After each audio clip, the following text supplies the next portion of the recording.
2025 साल में जनवरी से लेकर दिसंबर महीना लगभग 365 दिन हम लोगों को संभाला है। 365 रात परमेश्वर हम लोग को संभाला है। परमेश्वर हम लोगों के संग में रहने के चलते हम लोग आज नया दिन को, एक नया साल को देखने पाए। अन्य लोगों को यह सौभाग्य नहीं मिला। बहुत सारा लोग पिछले साल में छूट गया, चला गया, मर गया, उनका स्थिति बहुत दयनीय हो गया। बहुत लोग और पढ़ाई में डिक्रीज हो गया, बिजनेस में डिक्रीज हो गया, खेती गृहस्थी में डिक्रीज हो गया, और इंक्रीज होने के बदले में उन लोगों का हालात नीचे गिर गया। लेकिन कुछ लोगों को परमेश्वर 2025 में बढ़ाया है। परमेश्वर 2025 में आशीष किया, सुरक्षा किया, कुछ भलाई का काम होने के लिए मदद किया। कुछ लोगों को शादी होने में मदद किया, कुछ लोगों को संतान होने में मदद किया, नया दुकान खोलने में प्रभु मदद किया, नया खेत खरीदने में प्रभु मदद किया, यदि खेत सुधरना में था छुड़ाने में मदद किया, गाय खरीदने में मदद किया, कुछ लोगों को बकरी अच्छा से बच्चा देने में सहायता किया। सब चीजों में परमेश्वर 2025 में विशेष करके अपने भय मानने वालों के लिए, उनका ऊपर प्रेम रखने वालों के लिए परमेश्वर भलाई किया। हालेलुया। हम लोग के जीवन में भी मेरे बच्चे लोग सभी लोग पास होने में मदद किया, कुछ नए नए सामान खरीदने में मदद किया। जबकि पैसा की बहुत दिक्कत था, फिर भी परमेश्वर ने उस बीच में भी कुछ सामानों को खरीदने के लिए प्रभु सहायता किया। और हम जानते मेरे घर में क्या आया है, वैसे आप जानते हैं आपके घर में क्या आया है। तो आप लोग, कुछ लोग नींव डाले हैं, घर का काम शुरू किए हैं। कविता बहन जो है सैदपुर में घर को ढलाई किया है। उस समय में केरल रॉन्स में हम लोग गए थे। उस समय में सभी कुछ लोग जो नहीं देखे थे बोला, पिछले बार आए भैया यहाँ पर छत नहीं था, अभी तो छत बन गया, इतना बड़ा घर अच्छा से हो गया। तो हम बोले हम लोग इसी पिछले ही साल में वो ढलाई किया है।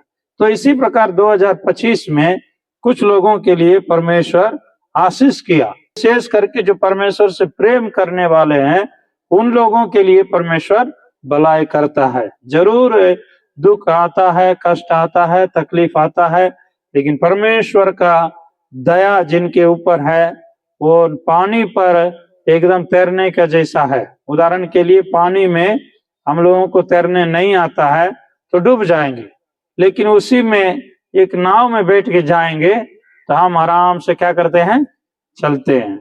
कुछ ऐसे है बाढ़ के समय में भी क्या कर दिया, एकदम टायर का ट्यूब से नाव बना दिया, नाव बना करके उस पर चढ़ करके चल रहा है। तो पानी पर चलना मुश्किल है, लेकिन मसीह लोगों के लिए यीशु मसीह एक नाव के समान हम लोगों को तामे रहता है। हम पानी पर भी चलने वाला हो जाएं, पानी पर भी यात्रा करने वाला हो जाएं, और हम लोग आगे बढ़ने के लिए परमेश्वर मदद किया है। हालेलुया। जरूर कुछ कुछ बीमारियां आई, लेकिन वो हमारे ऊपर में प्रबल होने नहीं दिया। उस बीमारी को जैसे आया वैसे जाने में भी परमेश्वर मदद किया, और परमेश्वर ने हम लोगों को छुटकारा दिया, अभी तक जीवित रखा, स्वस्थ के साथ रखा, चंगाई के साथ रखा। परमेश्वर महिमा करने के लिए हम लोगों को अपने भवन में ले आया। प्रभु को हम लाखों लाख धन्यवाद देना जरूरी है। कई लोग जो है दुनिया को छोड़ के चला गया। मेरा मम्मी भी पिछले साल चली गई प्रभु में, और भी कई लोग हैं जो मेरे जान पहचान में है, बहुत लोग चले गए हैं।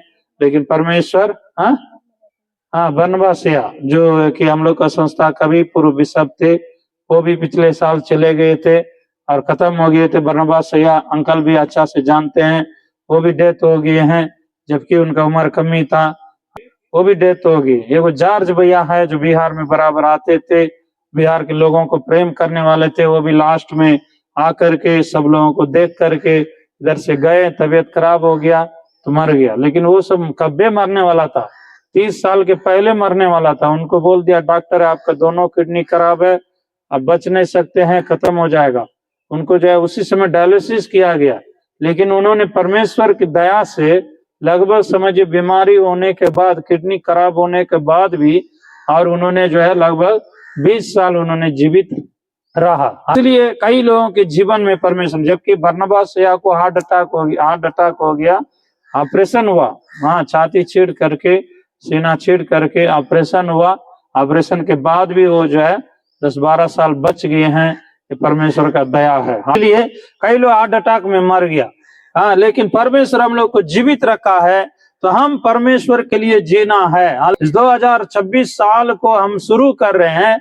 आज एक निर्णय लेना है कि 2026 साल में हम परमेश्वर के लिए और भी हम आगे बढ़ना है, प्रभु के लिए कार्य करना है, प्रभु के लिए गवाह बनना है, प्रभु का सुसमाचार को सुनाना है, अपने हाथ में दिए गए जिम्मेवारी को सही ढंग से हम पूरा करके प्रभु के लिए हम कुछ काम करना है। क्योंकि यह जिंदगी एक माया है, जिंदगी एक एकदम ओस के समान है। बाइबल धर्मशास्त्र में लिखा है कि ओस के समान है, जैसे धूप उगने के बाद वो सब जो है घास में से क्या हो जाता है, नीचे गिर जाता है। उसी प्रकार मनुष्य का जीवन उस ओस के समान है कि कब क्या होगा मालूम नहीं है। जैसे परमेश्वर का इच्छा और दिन पूरा हो गया तो उनको इस दुनिया छोड़ करके चले जाना होगा, लेकिन मनुष्य जाएंगे, जाने के पहले उसका काम ऐसा होना चाहिए कि सब कोई याद करना चाहिए, सब कोई उस भले कामों को याद करना चाहिए। इसलिए वचन में लिखा है, आपकी भले कामों को देख करके अन्य जाति के लोग भी परमेश्वर को महिमा करे। इसलिए हम लोग जो है कोई भी कब तक रहेंगे, कब मर जाएंगे, कोई मालूम नहीं है। हाँ, ये हमारी आयु परमेश्वर के हाथ में है। तो इस संसार भी अंत की ओर चल रहा है, संसार में युद्ध भी अंत आ रहा है। तीसरा विश्व युद्ध होने के निकट आ गया है, जगह जगह भूकंप हो रही है, महामारी फैल रही है।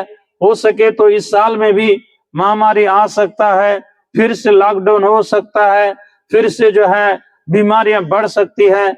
इसी प्रकार की नौबतें चल रही है ना। एक जनसंख्या करने के लिए तो बहुत सारा मतलब षड्यंत्र रच करके तरह तरह का युक्ति और नियम को लागू कर रहे हैं कि चिप लगाना है और जो है आपको ये लेना है, ये इंजेक्शन लेना है, वो इंजेक्शन लेना है, ऐसे बोल करके कुछ गलत इंजेक्शन भी दिया जा रहा है जो कि मनुष्य की आयु को घटाने वाला, मनुष्य की आयु को घटाने वाला बोल तो देता है कि आपकी सुरक्षा के लिए। हर एक स्कूल में बच्चा को सुइया दे रहा है, तो क्या हम लोग जानते हैं कि उससे क्या सुरक्षा है?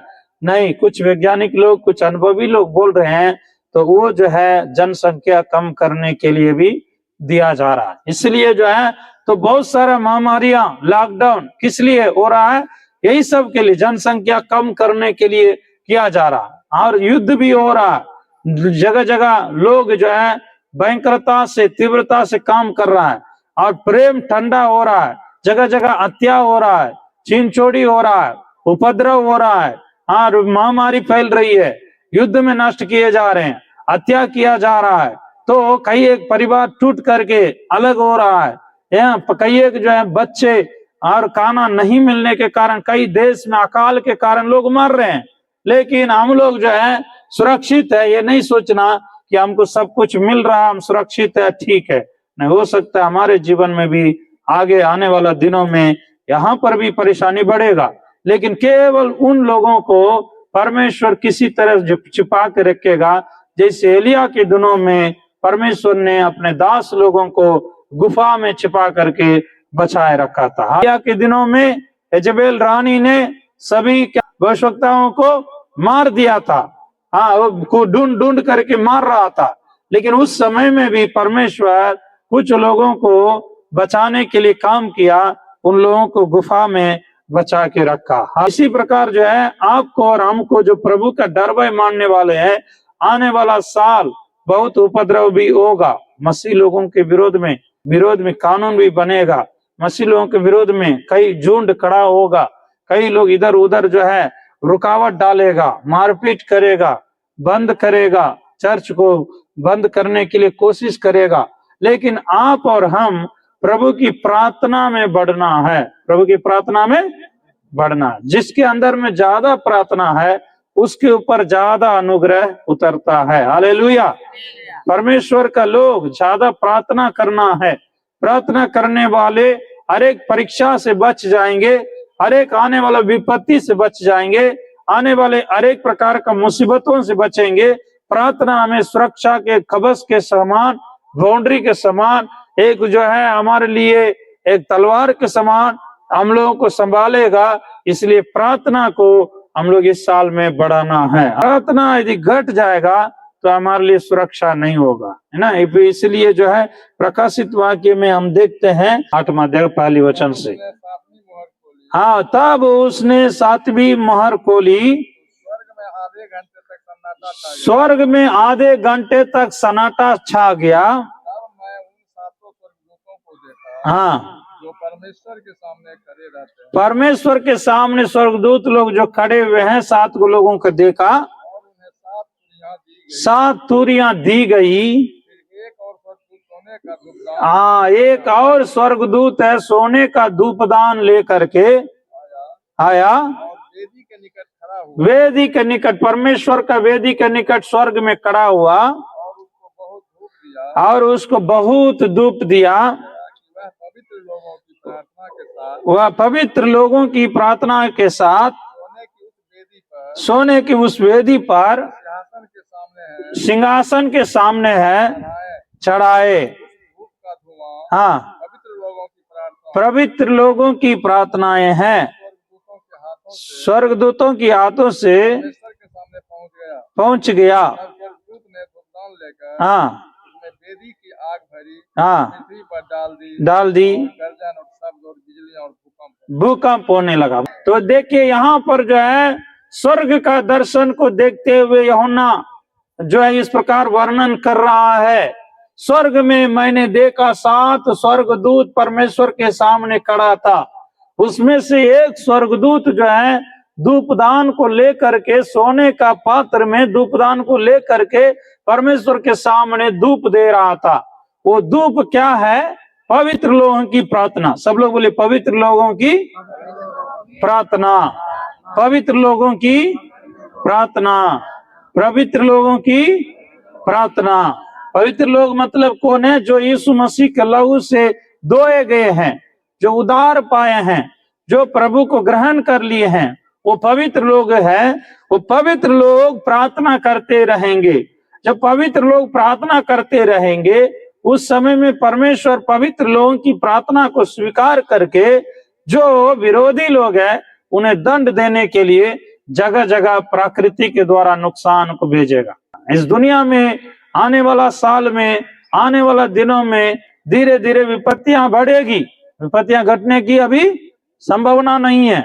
अभी ये विपत्ति आ गया, सब लोगों को खाने के लिए पॉइजन मिल रहा है। हम लोग कितना लोग जानते हैं नहीं जानते हैं, हम सब लोग जहर खा रहे हैं एक तरफ से। तो इतना पॉइजन सभी में है, क्योंकि मान चलिए एक दिन का खाना हम बना के रखेंगे, अगला दिन खराब हो जाएगा। लेकिन सभी चीज में दवाई डाल करके, बिस्कुट हो, कुरकुरे हो, दाल मोट हो, मूंग दाल हो, मान चलिए दही हो, मिठाई हो, सब कुछ पैकिंग में मिल रहा है। मैगी हो, सब कुछ अंदर में क्या डाल रहा है? एक प्रकार का जहर दिया जा रहा है। तो सभी लोग खा रहे हैं, तो इसको हम लोग जो है काट नहीं पा रहे हैं। तो एक तरफ से हम जहर खा रहे हैं, ताजा खाना बहुत कम, लेकिन जो है इधर उधर का पैकिंग वाला खाना आज ज्यादा चलने लगा। उस सब में जहर मिला हुआ है, लेकिन उसी को खा रहे हैं। तो इस प्रकार ना केवल ये है, तो प्रकृति भी उल्टा पुल्टा हो गया है।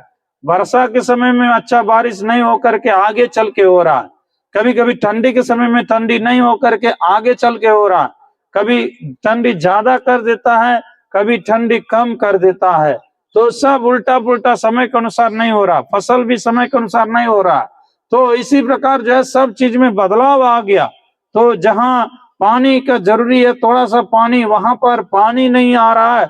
जहां पानी की जरूरत नहीं है वहां ज्यादा पानी पड़ के पानी में लोग डूब रहा। पिछले साल में कई जगह ऐसी जगह पानी इतना आ गया, इतना आ गया, कई जगह डूब गया, सामान नुकसान हो गया, घर डूब गया, कई प्रकार का नुकसान हो गया। पवित्र लोगों की प्रार्थना, जो आदमी प्रार्थना करते रहेगा वो परमेश्वर की ओर से अनुग्रह पाएगा। अनुग्रह के ऊपर अनुग्रह, सुरक्षा के ऊपर सुरक्षा, दया के ऊपर दया को प्राप्त करेगा। आने वाला विपत्ति से, बीमारी से, रोग से, दुर्घटना से हम बच जाएंगे। जो प्रार्थना से दूर होगा जो प्रार्थना को कम करेगा, जो प्रार्थना को छोड़ देगा, तो कुछ ना कुछ वो विपत्ति में, शैतान के जाल में, नुकसान में फंस जाएगा। इसलिए मेरे प्रिय, हम लोग प्रार्थना में इस साल जागरूक होना जरूरी है, प्रार्थना को बढ़ाना जरूरी है, वचन को याद करना जरूरी है, वचन में ज्यादा मन लगाना जरूरी है। प्रतिदिन आप बाइबल पढ़ के ही दिन को शुरू करना है। सुबह से शाम तक के अंदर में आप जरूर बाइबल एक बार पढ़ना जरूरी है। हालेलुया। पढ़िएगा, रोमियो 12:2 में लिखा है कि आपका जो है जीवन कैसे होना चाहिए। इस नया साल में एक शिक्षा है, रोमियो 12:2 पढ़ेंगे। इस संसार का सदृश ना बनो, हाँ, परंतु तुम्हारे मन के नए हो जाने से तुम्हारा चाल चलन भी बदलता जाए, हाँ, जिससे तुम परमेश्वर की भली और भावती सिद्ध इच्छा को तुम जान सके। हम पर परमेश्वर की इच्छा को पहचान सके। आपका मन नए हो जाना है, आपकी बुद्धि नए हो जाना है, इस संसार का सदृश ना होना है। संसार के लोग किस लिए जी रहे हैं? पैसा के लिए जी रहे हैं, नाम के लिए जी रहे हैं, घमंड के लिए जी रहे हैं। संसार के लोग अपने आप को प्रकट करने के लिए जी रहे हैं। हम लोग जो है वीडियो बनाते हैं प्रभु का वचन फैलने के लिए। वचन किसी तरह जो बाहर में है, चर्च में आज नहीं आ पाए हैं, बाहर में काम कर रहे हैं, वो लोग भी इस वचन को सुनकर लाभ उठाएंगे। इसी के लिए बना रहे, कोई नाम के लिए नहीं है। लेकिन कुछ लोग नाम के लिए काम करते हैं, कुछ लोग जो है अपना प्रतिष्ठा के लिए काम करते हैं, अपना भवाई लूटने के लिए काम करते हैं। लेकिन परमेश्वर जो है आपको और हमको, हमारा कामों को, मकसदों को जानता है। संसार के हम सदृश ना बने। संसार के लोग नाम के लिए, पैसा के लिए, घमंड के लिए कुछ कर रहा है, लेकिन आप लोग, हम लोग ऐसे नहीं करना है। हम लोग प्रभु की महिमा के लिए उसकी इच्छा क्या है पहचानना है। हालेलुया। इच्छा कब प्रकट होगा? जब हम प्रार्थना करेंगे। सामुएल जो प्रभु का दास था, वो जब बचपन में था, वो चर्च में क्या कर रहे थे? दिन रात प्रार्थना कर रहे थे, चर्च में काम कर रहे थे और एलिया नबी को सेवा कर रहे थे। परमेश्वर ने उसके अंदर में प्रकट किया। जो रात में सो रहा था, उस समय में जगा करके, आवाज दे करके उसका सारे घटनाओं के बारे में बता दिया। आगे क्या होने वाला है, कैसे युद्ध होने वाला है, कैसे इस्राएली लोग फिर से गुलाम में जाने वाला है, फिर से कैसे नुकसान हो जाएगा, एली नबी का बेटा लोग जो मर जाएगा। तो ये सारी बातों को सामुएल नबी को, जब वो बचपन में था, उस समय नबी नहीं बना था, परमेश्वर ने पहले से उसको प्रकट कर दिया। बोलो प्रभु यीशु मसीह की। कारण क्या था? वो प्रार्थना में लवलीन था, वो प्रार्थना करते था, परमेश्वर के लिए डर भय के साथ जीवन बिताते थे। इसलिए परमेश्वर ने उनको छोटा लड़का होने पर भी सब बात उनको प्रकट किया कि आने वाला साल में ऐसा ऐसा होने वाला है। आप अपना लोगों को तैयार कीजिए और लोगों के लिए आप जो है सुसमाचार सुनाइए, वचन सुनाइए, चेतावनी दीजिए। जो कोई मान लेगा, जो कोई मन को बदल देगा, वही आदमी को मैं परमेश्वर सुरक्षा रखूंगा। ये संसार के जैसा हम लोग चलना नहीं है। संसार के लोग क्या है? भोग विलास में रहते हैं, संसार के लोग पैसा के लोभ में रहते हैं, संसार के लोग घमंड में रहते हैं, लड़ाई झगड़ा में रहते हैं, नशा में रहते हैं, झूठ चोरी में रहते हैं। संसार के लोग जो है अपना फालतू समय को बिताते हैं। लेकिन हम लोग ऐसे नहीं बिताना है। हम लोग परमेश्वर के लोग हैं। प्रार्थना में समय बिताना है, वचन पढ़ने में समय बिताना है, प्रभु के लिए कार्य करने में समय बिताना है, सुसमाचार फैलाने के लिए कार्य करना है। हम साल भर के अंदर में कम से कम 10 आदमी को सुसमाचार सुना करके प्रभु में लाने के लिए कोशिश करना है। 12 महीना है एक साल में, एक महीना में भी एक आदमी को हम सुसमाचार सुना करके प्रभु में लाएंगे तो 12 महीना में कितना हो गया? बोलिए, 12 महीना में कितना हो गया? 12 आदमी। साल भर में ये योजना बनाइए, एक महीना में भी कम से कम एक आदमी को हम वचन सुना करके, अपने रिश्तेदार में से हो सकता है, जान पहचान में से हो सकता है, दोस्त में से हो सकता है, कोई जो है पड़ोसी में से हो सकता है, किसी को भी वचन सुना करके महीना में एक आदमी को भी हम बचाने के लिए कोशिश करना है, तब जो है काम आगे बढ़ेगा। बोलो प्रभु यीशु मसीह की, जोर से कहेंगे हालेलुया। तो आपका वो काम प्रभु के राज्य में एक प्रतिफल लाने वाला काम करेगा, समझ रहे ना। शैतान मनुष्य की ओर से फल मिलता है, लेकिन परमेश्वर की ओर से प्रतिफल मिलता है। फल और प्रतिफल में बहुत अंतर है। फल में ना थोड़ा सा, प्रतिफल में ना परमेश्वर की ओर से बहुत मिलेगा। एक निर्णय ये भी लेना है, साल भर में जैसे 365 दिन है, हम एक साल में एक कम से कम एक बार पूरे बाइबल को पढ़ लेना। पूरे बाइबल को क्या कर लेना है? पढ़ लेना। अभी से आज से शुरू कीजिए, उत्पत्ति से लेकर शुरू कीजिए। उत्पत्ति से पढ़ना जो है, रोज 2 अध्याय 3 अध्याय पढ़िएगा, साल के अंदर में आपको पूरा बाइबल कंप्लीट हो जाएगा। 2 बार पढ़ लेते हैं तो और अच्छा है। साल भर के अंदर में कम से कम 10-12 वचन हम याद करना है ना। कम से कम 10-12 वचन याद करना है। निर्णय लीजिए कि हम जो है संसार के लोग नहीं है, परमेश्वर के लोग हैं। परमेश्वर का वचन हमारे हृदय में आने के लिए हम वचन को याद करना है। अगर आप 50 कर लेते हैं बहुत अच्छा है, अगर आप जो है 40 कर लेते हैं और भी अच्छा है, अगर आप कम से कम 30 कर लेते हैं और भी अच्छा है। आप कम से कम 10 वचन जो है एकदम कंठस्थ याद कर करके बोलने के लिए सीख लेना है। परमेश्वर का वचन जब हमारे दिल में रहेगा, वो हम लोगों को बुराई से बचाएगा, पाप करने से बचाएगा, विपत्ति से बचाएगा। वचन एक देवदारी तलवार है, वो शैतान को काटेगा, मारेगा, शैतान को सटने नहीं देगा। वचन हमारे अंदर में रहेगा, हर एक प्रकार का नुकसान से हम बच जाएंगे। लूका रचित सुसमाचार 5वां अध्याय को निकाल लीजिएगा, 38 को पढ़िएगा, 38 और 39, 37 से पढ़िएगा। हाँ, और कोई नया दाग को पुरानी मशकों में नहीं रखता है। हाँ, एक और दृष्टांत उसने कहा, कोई मनुष्य नए वस्त्र में से फाड़ कर पुराने वस्त्र में पैबंद नहीं लगाता, नहीं तो नया फट जाएगा। हाँ, और पुराने में मेल भी नहीं खाएगा। वहां पर बोल रहा है कि पुराना चीज में नया को नहीं मिलाइए, नया को नया में ही रखिए। यीशु मसीह जब मरा था उस समय में भी नए कब्र में उनको रखा गया है, जबकि उसके पहले किसी को नहीं रखा था। एक धनवान व्यक्ति वो अपने लिए एक कब्र को बनाया था, पहाड़ में गुफा में छेदा कर करके बनाया था, लेकिन वो आदमी उस नए कब्र को यीशु मसीह के लिए दे दिया। यीशु मसीह मरने के बाद उसकी लाश को उस नए कब्र में रखा गया, ताकि जी उठने का सामर्थ उसमें प्रकट हो। उन्होंने जो है 3रा दिन जी उठा, उस जगह में दूसरा का नाम नहीं लगा हुआ था, केवल यीशु का नाम लगा हुआ था। तो इसलिए जो है यहाँ पर भी देखते हैं, नए दाखरस को पुराने मशकों में नहीं रखता है। यदि नए दाखरस को पुराने मशकों में रखेंगे तो फट जाएगा। वैसे ही नया कपड़ा को पुराना पैबंद नहीं लगाता है, और पुराना कपड़ा को नया कपड़ा के साथ में सी रखेंगे तो वो क्या हो जाएगा, किचम किची में नया फटेगा नहीं, पुराना फट जाएगा। तो इसलिए जो है बोल रहा है, आपका जो जीवन मसीह में नए हो जाना है। मसीह में तुम नया है, तो नया को इस नया साल में नया जीवन जीने के लिए निर्णय लीजिए। नए तरीके को अपनाइए, और भी नए नए तरीका से परमेश्वर को आराधना कीजिए। नए नए गीतों से परमेश्वर को आराधना कीजिए।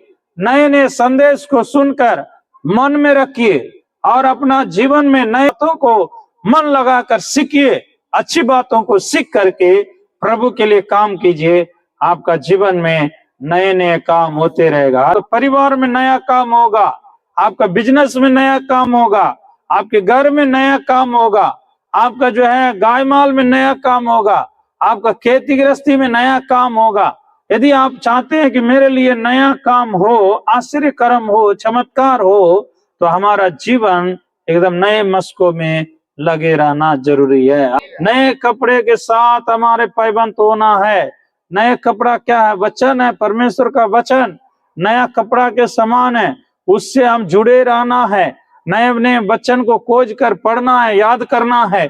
नए नए वचन को खोज कर पढ़ करके याद करके मन में रखेंगे, वो आपके लिए परमेश्वर नया काम करने में मदद करेगा। इसलिए पुराना के साथ नहीं रहना। पुराना दोस्त लोग हो सकता है मसीह में आने के पहले आपके द्वारा गलत करवाता होगा, आपको जो है फालतू गप में समय बिता देता होगा, आपको जो है गलत में समय बर्बाद करने के लिए ले चलता होगा। लेकिन नए साल में नए ऐसे लोगों को आप चुन लीजिए जिनकी आत्मिकता सही है, दिन प्रतिदिन बढ़ रही है, उसके साथ आप भी जुड़ करके नए एकदम जो है विचार से, नए सोच से आगे बढ़ना। मेरे साथ किसी ने लड़ाई किया, हाँ, कुछ सालों के पहले।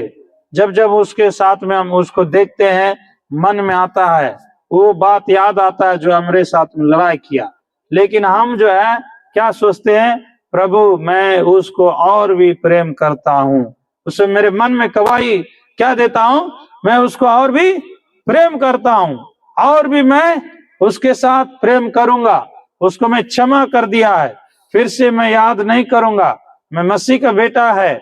यीशु मसीह ने क्या किया, परमेश्वर के बारे में बताया गया, वो जो है एकदम सब भला करने वाला है, सब लोगों के ऊपर में वो बारिश को धूप उगाता है, अच्छे और बुरे दोनों लोगों के ऊपर में क्या करता है, बारिश को उंडेलता है, धूप को उगाता है।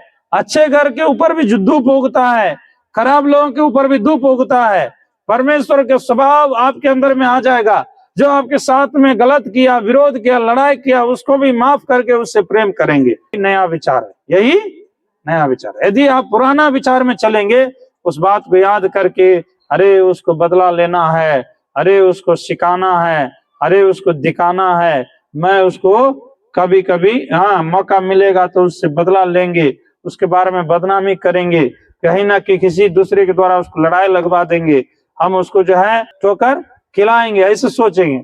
लेकिन मसीह के अंदर में जो भी रहते हैं, उसके अंदर में नया विचार आता है, आसमानों से भी प्रेम करता है, अपने विरोधियों को माफ करता है, उनकी आशीष के लिए प्रार्थना करता है। यीशु मसीह का यही शिक्षा है। इस पर चलने से हमारा दिन, हमारा स्वभाव, हमारा एकदम जीवन एकदम नया बनते जाएगा। और एक वचन पढ़िएगा, परमेश्वर जो है यहाँ पर देखिए, लूका रचित सुसमाचार 5वां अध्याय और पहला वचन से हम पढ़ेंगे। गिरी पड़ती थी हाँ और वह गन्ने सब तरस हाँ, गन्नेसरेत नदी के झील के किनारे पर खड़ा था। तो ऐसा हुआ हाँ कि उसने झील के किनारे 2 नावें लगी हुई थी हाँ, और मछुए उन पर से उतर कर जाल धो रहे थे। जाल धो रहे थे। उन नावों में से एक पर जो सैमोन की थी, हाँ कर उससे विनती की, हाँ किनारे से थोड़ा हटा लेते। हाँ, तब वह बैठकर लोगों को नाव पर से उपदेश देने लगा। उपदेश देने लगा। वो बात है, हाँ, बैठ चुका था तो सैमोन ने कहा, गहरे में से चल और मछलियां पकड़ने के लिए। सैमोन ने उत्तर दिया, हे स्वामी, हमने सारी रात मेहनत की और कुछ न पकड़ा, हाँ तो भी तेरे कहने से जाल डालूंगा। हाँ जब उन्होंने ऐसा किया तो बहुत मछलियां घेर लाए, हाँ, उसके जाल फटने लगे। जाल फटने। बस यहाँ पर एक घटना को देख रहे हैं हम लोग। जो है यीशु मसीह जब प्रचार करने के लिए नदी के किनारे में गया, वो झील के किनारे में 2 लोगों को जो है नाव में धो रहे थे, नाव में से उतर करके, क्योंकि रात भर उन्होंने मछली पकड़ रहे थे, कुछ भी नहीं मिला, और जो है वो निराशा में थे, चिंता में थे। वो एकदम जो है सोच रहे थे, आज मेरे परिवार को, बच्चों को क्या खिलाएंगे, क्या जवाब देंगे, क्या पैसा देंगे, कैसे मछली लेके जाएंगे, कुछ भी नहीं मिला है, ऐसे करके निराशा में, चिंता में था। उस समय में परमेश्वर प्रभु यीशु मसीह वहां पर आ गया। आने के बाद वो बोल रहा है कि आपके नाव में जगह दीजिए, मैं उसमें से चढ़ करके प्रचार करूंगा। उन्होंने क्या कर दिया, जगह दे दिया, नाव पर चढ़ करके उन्होंने प्रचार करने लगा। जब प्रचार समाप्त हो गया, उस समय बोल रहा, अब नाव को लेकर के नदी के अंदर में, झील के अंदर में चलो, मछली मारेंगे। तो उस समय वो बोल रहा है कि प्रभु, रात भर मैंने जाल डाला है, कुछ भी मछली नहीं मिला है। तो वो बोल रहा है, फिर भी आप कह रहे हैं, इसलिए मैं ऐसा ही करूंगा। बोलो प्रभु यीशु मसीह की। यहाँ पर एक आज्ञाकारी को देखते हैं, उनके अंदर में एक आज्ञाकारी है, एक विश्वास है। प्रभु कह दिया, मैं करूंगा। आज भी परमेश्वर का वचन जो हम लोगों के प्रभु के दास लोगों के द्वारा मिलता है, उसके अनुसार अगर हम करेंगे, जरूर हमारे लिए प्रतिफल मिलेगा, आशीष मिलेगा। हो सकता है उतना अभी पिछले साल में आपको आमदनी नहीं हुआ होगा, उतना कमाई नहीं हुआ होगा, उतना बड़ा काम आप नहीं कर पाए होंगे, कुछ कुछ नुकसान घटी सहे होंगे, कुछ कुछ कमी घटी हुआ होगा, लेकिन इस साल में आप प्रभु के वचन के अनुसार आप निर्णय लीजिए, प्रार्थना में सही ढंग से समय बिताने के लिए, वचन को याद करने के लिए, बाइबल को पढ़ने के लिए, पूरे साल में वचन को पूरा करने के लिए, और जैसे हमने बोला अपना स्वभाव को बदल कर पड़ोसियों से प्रेम रखने के लिए, विरोधियों को क्षमा करने के लिए और दुश्मनों को आशीष के लिए प्रार्थना करने के लिए अपने आप को समर्पण कीजिएगा। परमेश्वर इस साल में आपको और भी आशीष करेगा, जहां नहीं होने का है वहां भी होने के लिए प्रभु सहायता करेगा। ताली बजा के परमेश्वर के नाम को महिमा करें। बोलो, इस साल में हो सकता है दूसरे लोगों के लिए कमी रहेगा, लेकिन आपके लिए कमी नहीं रहेगा। आप प्रभु के वचन के अनुसार चलेंगे, आपका पति का कमाई में आशीष करेगा, आपका बिजनेस में आशीष करेगा, आपका खेती गृहस्थी में आशीष करेगा, आपका गाय माल बकरी नमूना पर आशीष करेगा। लेकिन प्रभु का वचन को नए सिरे से हम जो है पालन करने के लिए सीखना है। बोझ के समय में भी बताया गया, ये मेरी लहू नई वाचा है, मेरी लहू नई वाचा। पहले क्या था, पुराना वाचा में जानवर का लहू थे, लेकिन नई वाचा में क्या है, मनुष्य का ही लहू है। जो यीशु मसीह मनुष्य बन करके आया, आपके लिए मेरे लिए वो लहू बहाया, वो नई वाचा है। उस नई वाचा में जो कोई आते हैं उसके लिए उद्धार है। नई वाचा क्या है, जानवर का बलिदान, जानवर का खून, उसके द्वारा उद्धार मिलेगा करके हमारे पूर्वज लोग हर साल वो बलि देते आए हैं, लेकिन उससे उद्धार नहीं मिला, पाप क्षमा नहीं मिला, स्वर्ग का जाने के लिए अधिकार नहीं मिला। लेकिन नई वाचा में यीशु मसीह मनुष्य बन करके आया, जो स्वर्ग में रहने वाला था, वो अपना लहू बहा करके, बलिदान हो करके खून बहाया। उसी खून के द्वारा नई वाचा हमारे लिए तैयार किया गया, हम परमेश्वर के साथ जुड़ने के लिए। हमारे पाप की क्षमा मिला है, हमारे लिए उद्धार मिला है। वो नई लहू के द्वारा हमारे लिए चंगाई भी मिला है। यशायाह 53 अध्याय का 4-5 में लिखा है, उसने अपने हमारे रोगों को क्रूस पर उठा लिया है, अपना देह पर लिए हुए क्रूस पर बलिदान हुआ है, हमारे रोगों को उठा लिया है, हमारे दुखों को सह लिया है, हमारी शांति के लिए उस पर तारना पड़ी। यीशु मसीह हमारे लिए कोरे काए, उसके कोरे काने से हम चंगे हो गए। हाल यही नई वाचा, नई लहू, यीशु मसीह का लहू बहाया गया। और एक वचन को हम पढ़ करके समाप्त करें। इब्रानियों 13 का 1-2 पढ़िएगा। इस नया साल में हम और भी नया स्वभाव में निर्णय लेना है। इब्रानियों 13 का 1-2 पढ़िएगा। भाईचारे की प्रीति बनी रहे, हाँ, भाईचारे की प्रीति बनी रहे, अतिथि सत्कार करना ना भूलना, अतिथि सत्कार को करना नहीं भूलना, क्योंकि इसके द्वारा कुछ लोगों ने अनजाने में स्वर्गदूतों का आदर सत्कार किया। स्वर्गदूतों का आदर किया। आपस में प्रेम रखना है। मसीह लोग आपस में कोई प्रकार का कुरकुराहट नहीं होना है, विरोधी नहीं होना है, दुश्मनी नहीं होना है। हो सकता है कोई ना कोई आपके विरोध में गलती किया होगा, जैसे हमने बताया किसी ने हमसे लड़ाई किया, जब जब उनको देखते हैं वो बात याद आता है, लेकिन मैं मसीह के कारण उसको भूलते हैं, क्षमा करते हैं और मेरे मन में बोलते हैं वो मेरा भाई है, मैं उससे अधिक प्रेम करूंगा। हालेलुया। इसी प्रकार आप भी जब भी कोई मसीह आपके साथ लड़ाई किया होगा, आपको आदर नहीं दिया होगा, कुछ मदद नहीं किया होगा, कुछ आपके बारे में बदनामी किया होगा, आपके बारे में चुगली किया होगा, पैसा रहते हुए मदद नहीं किया होगा, कुछ भी हो सकता है। आप क्या है, इस साल में भाईचारा के प्रति प्रेम रखिए, अतिथि को सत्कार करना ना भूले। आपके घर में कोई भी आएगा उसको प्रेम से स्वागत करिए, उसको आप सेवा करिए, उसके लिए आप मदद करिए। देखिए परमेश्वर हो सकता है बोल रहा है, इसके द्वारा तुम स्वर्गदूतों को भी मदद करने वाला हो जाएंगे। हम लोग नहीं जानते हैं कि वो स्वर्गदूत है कि कौन है, लेकिन ऐसा स्वर्गदूत के जैसा कोई ना कोई अतिथि आएगा, आप नहीं जानते। उसको आप जब सेवा करते हैं, मदद करते हैं, उसको उपकार करते हैं, वो जो है स्वर्गदूतों के लिए मदद करने वाला हो जाएंगे। इसलिए ये स्वभाव हमारे अंदर में इस साल बढ़ना है। और आखिरी में एक वचन पढ़ेंगे, यशायाह 43 पढ़ेंगे, पहला वचन को पढ़ेंगे, एक वायदा के रूप में इस वचन को पढ़ के आगे हम लोग समाप्त करेंगे। हे इसराइल, हे इसराइल, तेरा रचने वाला, हे याकूब, हे याकूब, तेरा सृजनहार, तेरा सृजनहार परमेश्वर मैं हूँ। अब यूं कहता है, अब यूं कहता है, मत डर, मत डर, क्योंकि मैंने तुझे छुड़ा लिया, मैंने तुझे छुड़ा लिया है, मैंने तुझे नाम लेकर बुलाया है, तू मेरा ही है। तू मेरा ही है। जब तू जल में होकर, जब तू जल में होकर जाएगा, मैं तेरे संग रहूंगा, मैं तेरे संग रहूंगा।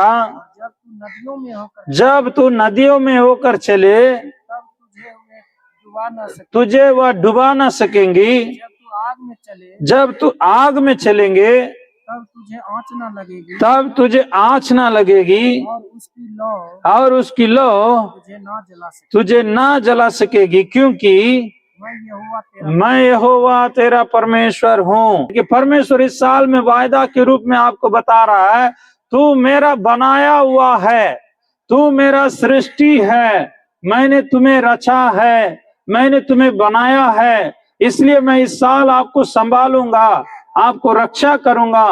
तू पानी में होके चलेगा तो भी नहीं डूबेगा, तुम नदी में होके जाएगा तो भी तुम नहीं डूबेगा, और कोई भी प्रभाव तुम्हारे ऊपर में नहीं पड़ेगा।